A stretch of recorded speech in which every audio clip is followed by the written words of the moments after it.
In this chapter, we are going to explore the foundational properties of algebra. We will also explore the rules of addition and subtraction, the two most basic mathematical operations. In arithmetic, we learned how to add, subtract, multiply, and divide numbers. Thus, we know that statements such as 3 plus 4 is 7, 12 minus 3 equals 9, and 5 times 2 equals 10 are all true. The dot symbol is the multiply symbol. X and dot are interchangeable. Mathematical statements that contain the equal sign are also called equations. On the other hand, these statements are false. 3 plus 6 equals 7, 2 minus 3 equals 9, 5 times 2 equals 4. They are false because the left side of the equal sign is not equal to the right side. To demonstrate our knowledge, we solved problems such as the following. In these problems, we evaluated the operation on the left side of the equal sign and wrote the result on the right side of the equal sign. For example, 7 plus 9 is 16, so we would write 16 on the right side. And 12 times 3 is 36, so we write 36 on the second blank. After we solve the problems, the two statements are now true. We can also switch the left and right sides. Now we perform the calculations on the right side of the equal sign and write the result on the left side. Next, let's try replacing the operands with blanks. For example, blank plus 9 equals 14, and 12 times blank is 24. Can you fill in the blanks?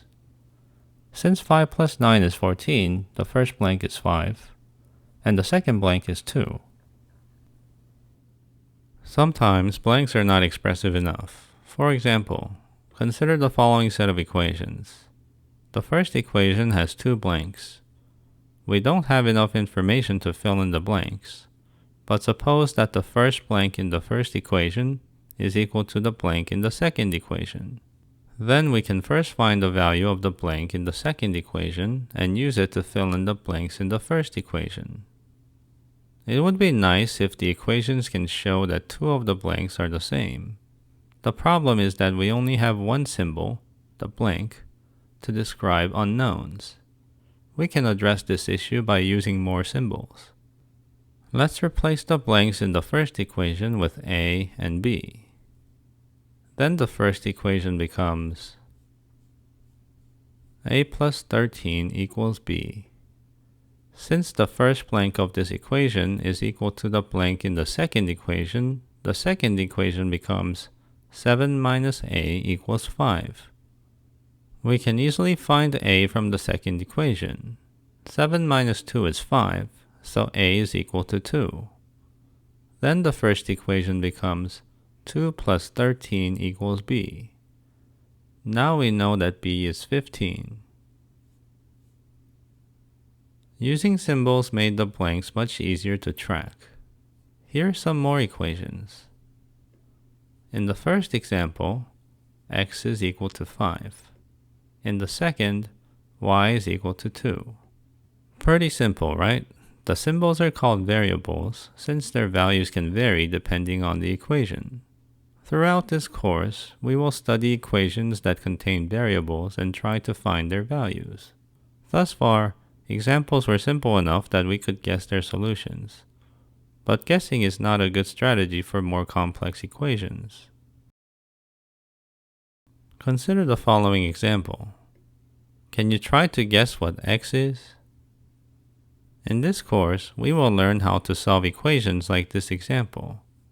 Let's begin by exploring fundamental mathematical properties and proving simple theorems. The reflexive property of equality simply states that any value is equal to itself. More precisely, A equals A. This property seems trivial, but it is surprisingly useful. For example, this property is used to prove a theorem about congruent triangles. A is an expression, so it can be a value, variable, and operation, among others. Here are some examples of this property in action. 5 equals 5. 3 plus 6 equals 3 plus 6. X divided by 4 equals x divided by 4. The symmetric property of equality states that we can swap the expression to the left of the equal sign with the expression to the right. If the statement was true before the swap, it will remain true after. More precisely, if A is equal to B, then B is equal to A. This property seems trivial, but it is used in many proofs, such as a proof about a permutation of the transitive property. A and B are both expressions, so they can be values, variables, operations, among others. Here are some examples. If 3 is equal to 7, then 7 is equal to 3. If A plus 3 equals 5, then 5 equals A plus 3. If m plus n equals x plus y, then x plus y equals m plus n. The transitive property of equality is the following. If A is equal to B and B is equal to C, then A is equal to C. The transitive property of equality is one of the most famous and useful properties in mathematics. This property is used in proofs of all shapes and sizes. A, B, and C are all expressions, so they can be values, variables, operations, among others. Here are some examples. If x is equal to y and y is equal to 3, then x is equal to 3. If I plus 1 equals j and j is equal to k, then I plus 1 is equal to k.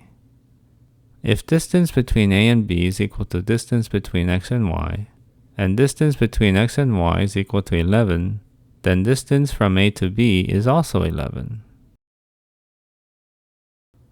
Let's use the properties we learned to prove the following theorem.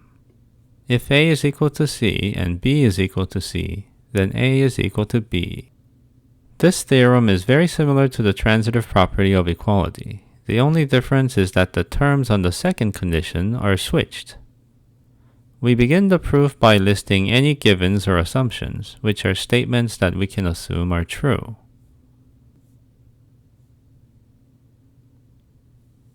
Each row on the proof table contains a claim, which is a statement that can be derived from properties, givens, and other derived statements. The reason tells us how or why we're able to make the claim.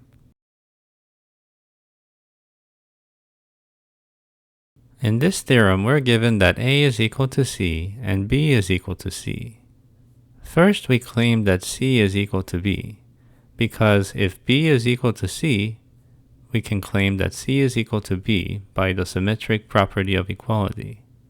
Then we can claim that A is equal to B, because if A is equal to C and C is equal to B, then by the transitive property of equality, we can conclude that A is equal to B.